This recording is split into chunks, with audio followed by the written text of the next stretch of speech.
Okay, welcome back to part 2 of this scene. I'm going to finish this off with some different little touches as far as additional imagery and maybe some techniques here. I was looking at this and I thought it needed some extra texture in the background. I want to make this a little bit more dense feeling, with a lot of, feeling of life and texture in the scene. This is the water pattern small stamp, and I'm using it in a Marvy Gray. It's in number 12. And just wanted to add in some additional texture in the background. It also kind of fills in a little bit more. I wanted to bring the viewer's attention down here a little bit more too. So that kind of darkens, texturizes, and just gives a little bit more of a rich surface area. Okay, now where that gray was stamped in the lighter areas, the gray doesn't read out in these darker areas because, there's more. It's a darker value out there, so I'm going to go into these darker areas and use this water pattern stamp in black. When this first stamps out, it's a little bit darker than how it'll look after the ink dries, so I'm going to keep that in mind a little bit more. I like what's happening too. This texture is kind of blending in a little bit with these branches as well, so it's kind of bringing a little bit of a heavy continuity to the scene, and that was kind of a little bit more unexpected, but I like it. Okay, now just to continue on with that idea of kind of image density. Here's this Reed's large stamp, one of my kind of go-to images for foreground.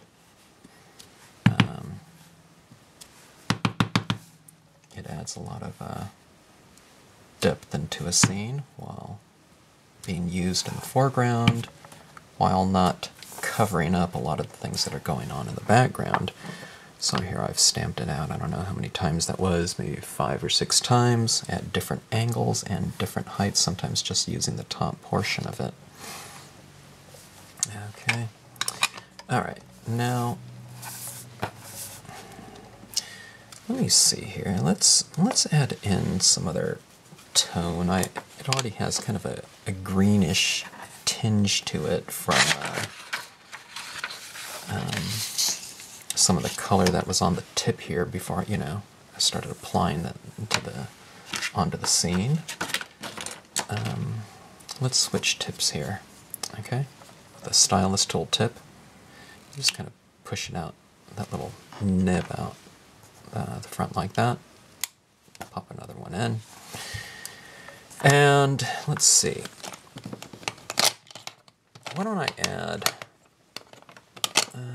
let's go with a salvia blue here. It's from Marvy.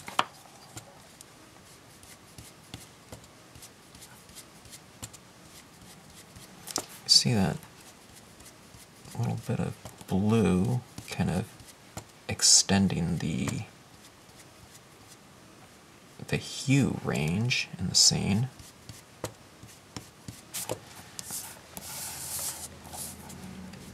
And I think when you extend the ranges of everything that makes up color, be it value, the relative light and darkness, intensity, which is the relative brightness of a scene, in terms of bright, dull. There's hue, the color that you're using, branching out into different hues. You're extending the ranges of all these different properties of color, just potentially extend the I don't know, the visual range of a scene and potentially the interest level. Okay. All right. A little bit of green in there. I'm thinking about doing something like this. Dare I do that? I don't know. It might not be a good idea, but let's try it anyways. It's a really bright color. So what I'm going to do is I'm going to add that into some of the darker areas at first, and if I kind of see that I might like it, then I might add more. But adding it kind of in the darker area really isn't making a huge commitment, you know, to that hue. So yeah, it's a relatively safe way to do it. I like the way it's kind of warming up some of these gray tones right in here. So we have cool grays and some warm grays, and I don't know, kind of green. Kind of symbolizes life, you know, and growth. So I want to say that even in this kind of dark, swampy area, maybe there is some growth going on. And it's a temperature change, so, you know, going back to that, you know, the different properties of color, temperatures also plays a part. So if you add, you know, this is, you know, a pretty cool scene in here, so if you add just little touches of warmth in there, you can kind of move into your, you know, a different temperature, extending the temperature scale. All right. Sometimes the shadows, you know, there's a lot of warmth in the shadows, deeper tones like that. All right, so I like what I see there as far as the green goes. That's enough of it. Some people tell me, you know, one of the hardest things when they're doing a scene is to depict lighting in a scene, and they have a hard time keeping the light. It's because they keep applying more and more color over the top of it. So, you know, when you get into, you know, deep into the color application, you know, you just have to remember to kind of hold up and to apply kind of your darker colors or later colors, a little bit more of a kind of a sparingly fashion. You know, in other words, don't apply them too quickly.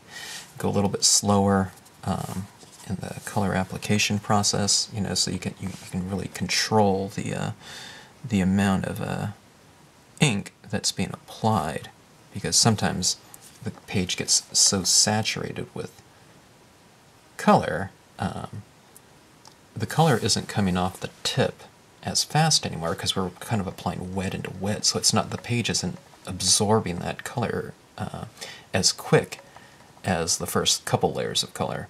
So what happens is if you go like this, you know, across with, you know, a wet tip on a dry piece of paper, it's absorbing a lot of that ink, so maybe by the time you get into here, it looks fairly dry, you know, and thus light. But then if you start applying a lot of inks down here, and then you're applying a darker tone, especially by the time you take it and drag it from here to here, it might still be almost a full saturation of that ink. So you'll get a big dark area in the area that you might have wanted to leave light, you know, to depict either a light source or reflected light in the scene. So, you know, in other words, by the time you get to the lighter, you know, darker tones, or just tones that you're applying later on in the application process, you know, take it really slow, maybe blot it off a few times so that you're applying a lighter version of something, and just apply it incrementally, delicately, whatnot. It doesn't mean, you know, tap super, super light or something like that. You know, just take some of the ink off and lightly apply it like that. You know, and you can get a really light shade of this green. You don't have to take it like this and do this with it, right? Okay, now, what I'm doing now is I'm going on with that alcohol-based marker, and I just wanted to pull some of these colors, or not colors, but some of these limbs from the background a little bit. This is kind of a, I don't know, light brown color. The tones in here are largely green, so I'm going to put in some of this light green on there. And I find that the way that I use these alcohol inks on glossy paper, it blends just fine. I mean, I'm not doing large areas where, you know, the colors have to blend kind of a little bit more uniformly, but I find that I can move the colors around a little bit, you know, as they are kind of laying on the surface, and I haven't had like a clogging or anything like that where I'm picking up any of the dye-based inks, the water-based inks, with these pens. So, I don't know, but I haven't been using them for a long time either, so, but so far no ill effects. Maybe I can flesh out this little Cypress knee a little bit more like that. I don't want a real clean application of a certain color, because everything is kind of a little bit more blended and murky in here, so I'm kind of going over that a little bit more like that, you know, to introduce other colors in there. The little creature, you know, I want him to be kind of the landscape, so maybe he has a little bit of color in him, but maybe we'll kind of add a little bit of different hue. This is a kind of a purplish, you know, super light violet. Let's add him in there, or add that color in there, and kind of darkening the area around the eyes like that, kind of makes the eyes stand out a little bit more. And like I said, why don't we kind of make him of the area, so I'll bring in a little bit of green on here, you know, like he's has like a sloth where he's kind of, you know, has a little bit of a kind of like almost like an algae or something growing on him. Shadow areas down here. Why don't we bring in some other little streaks of color, super light color right here. Alright, and it's a murky kind of lighting in there, so I don't want super crystal, you know, crystalline little sparkles of light, but I do love, you know, a little bit of extra texture. This is a Signo Uniball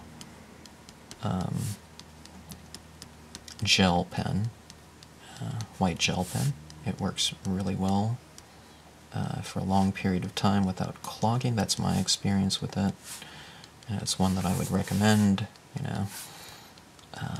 The reason I bring that up, if you haven't used gel pen before, sometimes you get these other ones and they clog or they just don't flow very well. And the Uniballs I've had really good luck with over the years. Okay, so let's see, let's pull out some of these reeds out of the foreground with a few little dots. I think that's about it.